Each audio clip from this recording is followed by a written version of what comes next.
In the heart of Boston's North End, among narrow streets and humble homes, lived a woman whose life was hidden from the world, but radiant before heaven.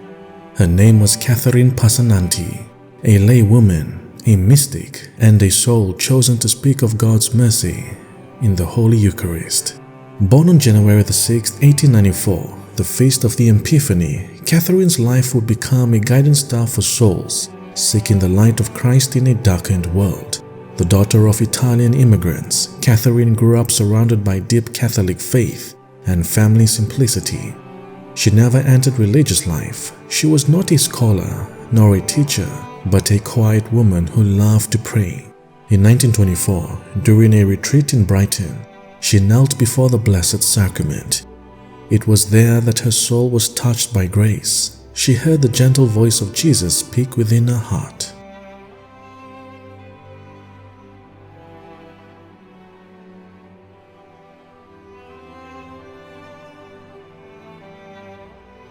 From that moment, Catherine's life changed forever. The Lord began to reveal to her His heart, burning with love, but wounded by indifference.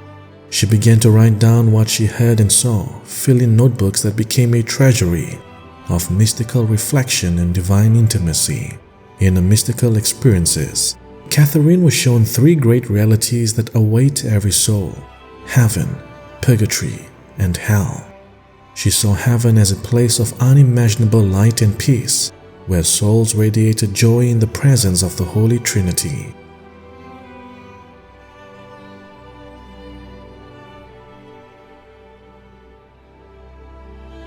But Catherine also saw purgatory, a realm of purification, not of despair, but of hope.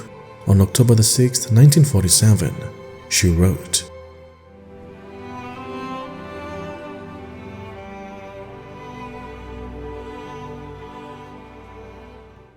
She understood that our prayers could lift those suffering souls closer to heaven.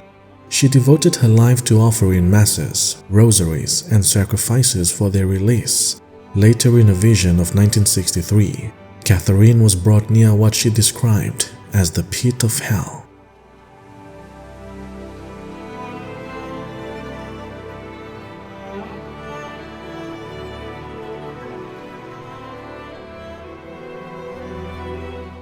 Even there, Catherine saw light, the unquestionable mercy of Christ that reaches even the most desperate of souls.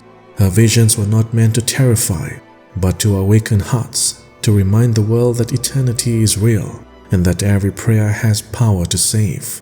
Through these experiences, Jesus entrusted to Catherine a mission to live in reparation for sin and to rekindle devotion to His Eucharistic heart. She founded the Sons and Daughters of the Holy Eucharist, a community devoted to adoration, prayer, and service. In a small home, priests and lay people would visit her seeking counsel. Many testified that she seemed to know their inner struggles, offering words that pierced through pain and brought peace. Catherine's diary speaks of tender encounters with the Virgin Mary, who appeared to her as a gentle mother, calling the faithful to penance and prayer.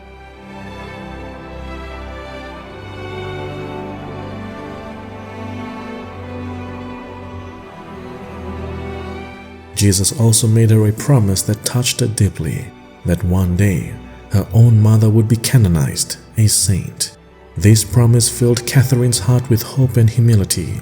She offered every suffering for the sanctification of souls and for the triumph of divine love on earth.